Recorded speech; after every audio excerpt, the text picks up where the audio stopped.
Hello and welcome to the Faded Wildflower Crochet. My name is Rachel, and today is going to be a little crochet and chat where I'm going to be working on my current project. You can get out whatever you're working on and we can have a chat.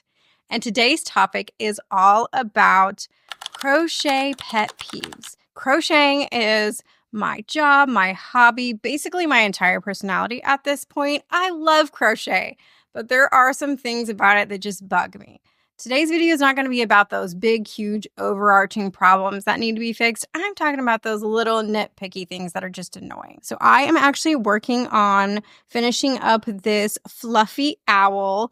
I will link the pattern to this down below. I reviewed it on a video already, and it is one of my favorite patterns for an owl. It is so cute. I cannot remember the name of the Instagram right now, but it is free on Instagram. I will link it, but I am finishing sewing this up and then adding the beak and feet. So that is what I'm going to be doing. So let's go ahead and get started. Okay, let's go ahead and start off with one that I feel like everybody can agree with me on, and that is factory knots. I feel like there is nothing worse than just crocheting along. You're doing great, you're nice and cozy, and then along comes a knot in your yarn. And unfortunately, I feel like this is happening more and more lately. Maybe that's just because I've been trying a lot of different yarns lately on the channel, but I do feel like, unfortunately, it's happening a lot more. And yarn has only gotten more expensive over the years while not really keeping up with the quality, at least with some companies. So definitely first pet peeve, factory knots. My second pet peeve is squeaky yarn. Now, I love an acrylic yarn. No hate on acrylic yarn. I use it for custom orders all the time. I feel like some acrylic yarn can be more quality than others, but the problem is that it squeaks on your hook. And if you have any tips for this, please let me know. I know some people say to go up a hook size if your yarn is squeaking, but for amigurumi, when I'm trying to get my stitches tight, I feel like that's not really an option. I tolerate it, but I do not like that squeaking sound. So if you have any tips, please let me know. Another thing that drives me absolutely up the wall is when chenille yarn breaks or falls apart when you're sewing. Oh my goodness. Listen, I'm going to say something that is maybe going to get me canceled. I'm going to say it anyway. Premier Parfait Chunky is not the highest quality chenille yarn out there. I'm sorry, but it does this so bad. It is nice to crochet with, and I like the texture of the end result, but sewing with it is a nightmare. And I feel like so many big crochet influencers work with it, and coincidentally, a lot of their patterns are no-sew. I wonder why. I'm sorry, I'm really not trying to hate on Premier. I like a lot of their yarns, actually, and I love the color range that comes in. And like I said, I like crocheting with it. I just do not like how bad it falls apart when you're trying to sew with it. I just feel like there are so many other chenille yarns that are much higher quality that people don't talk about. Maybe I need to make a whole video about that. Like chenille yarns that are better quality than Parfait Chunky. If I thought I was going to get canceled now, I will definitely get canceled then. But it just drives me nuts. And I just feel like there is a way to make it where that doesn't happen, because like I said, I have a lot of yarns that I like that don't do that. So I'm not sure why some chenille brands are, it seems like maybe they're just making it, again, not high quality enough to try to keep the price down, but the price is still expensive. So I don't know. That is just another one of those nitpicky gripes I have. Another thing that is just so annoying is when you order a pack of safety eyes and half of them come scratched. I get so annoyed with this. Now, some eyes, like the ones I use today, these ones came with a little plastic sticker on top of them so that they wouldn't scratch. I love that. And this same brand that I use for the glitter eyes is usually pretty good quality when it comes to their glitter eyes. And I have like these dragon eyes that I really like that I order from them. And those come in usually just fine. But for some reason, it's always the plain black eyes that I order in like a huge pack, and then half of them are scratched. Why is this? If you guys have a good recommendation for a black safety eye, plain black safety eye that doesn't come in scratched, please let me know. Another safety eye gripe. Now, I know that this is not directly crochet. Not everybody uses safety eyes, but I'm putting it in this list anyway. And another thing that drives me crazy is that it is so hard to find a pack of just one color if it's not just plain black or plain brown. I feel like you can find a pack of plain brown or pack of just black, but it's so hard to find. Like, for example, I really wanted to work on some plushies that a bunch of them that all had blue eyes. But I could not find a pack of just blue eyes. If I wanted blue eyes, I also had to order a pack with yellow eyes and red eyes and green eyes. And I was like, I don't want all that. I just want blue eyes. And once again, if you guys have recommendations for safety eyes, I'm always taking good recommendations that aren't an arm and a leg. I do really want to start getting into ordering people's like custom beautiful ones. But those are kind of like a one-off purchase. I'm talking about the ones you buy in bulk. If you can buy a whole bunch of them and they're good quality and you can buy them in just one color, please let me know. Another thing that has always maybe confused me more than annoyed me is how did we decide what numbers would go with what hook sizes, what millimeter hook sizes? And like, why does a have this size and a B have this size? And why is there like never a 2.5 that has a letter? And why is there never a 2.5 in a pack? I think you guys know if you watched my video where I did the vampire kit. That kit came with a 2.5 millimeter crochet hook. And then I was looking and I was like, oh, surely I have one. I don't have one because Clover doesn't make one, at least like at the store that I could go buy. I think maybe you can find some online, but you can't just find them at the store. And it's just so confusing. I wish we could just have every size, like every single one. We don't need the letters. We just need the numbers. And why can't packs come in all of the different sizes? Does that make any sense?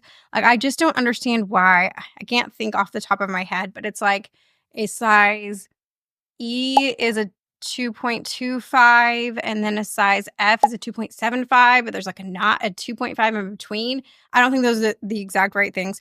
I just don't understand. Somebody explain it to me, please. Okay, this gripe is very in particular to the Tulip brand hooks because I just ordered my first Tulip hook not that long ago, and I absolutely love the hook. It's very similar to Clover, except for that it has a little bit more of a brushed metal to it. So I feel like my yarn like doesn't slip off as bad as with the Clover. I still love my Clovers, but I absolutely love the Tulip. But what is kind of keeping me from ordering more is that there was embossing on the hook itself. And I'm sure other companies do this as well, but that is just a sensory nightmare for me when the letters are kind of raised on there, if you know what I'm saying. I feel like with the Clover ones, they're more of a cutout so that you can see the label.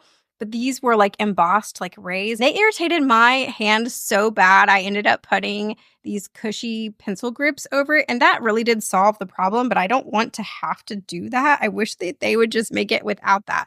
I feel like a lot of crochet companies don't really consider the sensory experience of their hooks sometimes. I had another hook. I'm just thinking about this. That I think it was by Boy. And it was like their ergonomic line. And the seams on the side irritated my hands so bad I had to stop using those as well.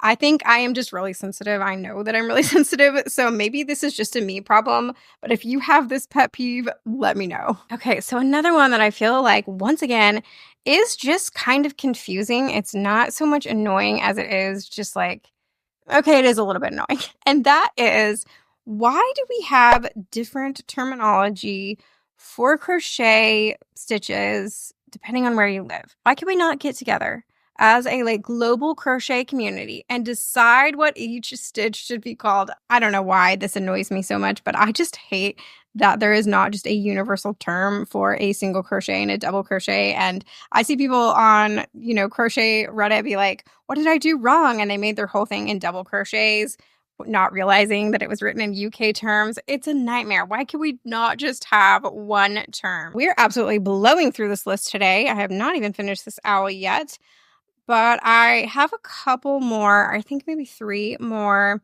that are all crochet community related. And again, I hope that these don't get me canceled. I'm not actually worried about getting canceled, but if you disagree with me, we can have a discussion about it in the comments. But the first one is when people recommend patterns that they themselves have not tried. Now, this is clearly a me problem because videos where people are doing like pattern roundups, like ideas for patterns for Christmas, ideas for patterns for Halloween, ideas for patterns for this, that, and the other, these videos get a ton of views. I know that if I were to make a video like that, I would get a lot of views.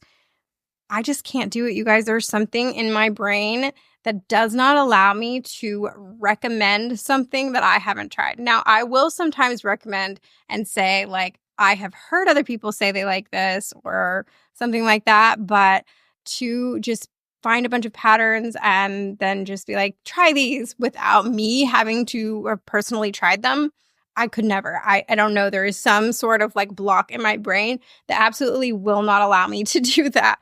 And again, this is totally a me problem because obviously somebody is finding some value out of these videos because they get a ton of views. And if that's you and you enjoy these videos, like more power to you. For me, I just absolutely cannot. And I realized as I was sitting with myself thinking like, what is my problem with this? Like, why don't I enjoy that? I think it's just because these videos are also just not for me, because these videos are meant to be giving people ideas who maybe they are saying, like, I really want to crochet something for Mother's Day, but I don't have any ideas. And so they go to YouTube and they search it. And obviously they find these videos and they find value in them. And that's great. But for me, I have so many ideas, like notebooks full of ideas that I don't need anymore. I don't need any more ideas.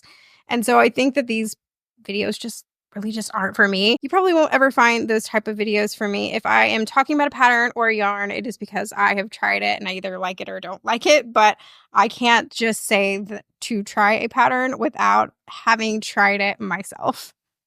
And obviously that's just me. Oh, I sewed this wing on funky. I'm gonna have to get some more yarn and sew that a little higher. I was too busy yapping that I messed up. Hold, please. And honestly, I'm sweating in the sweater, so I'm going to take it off.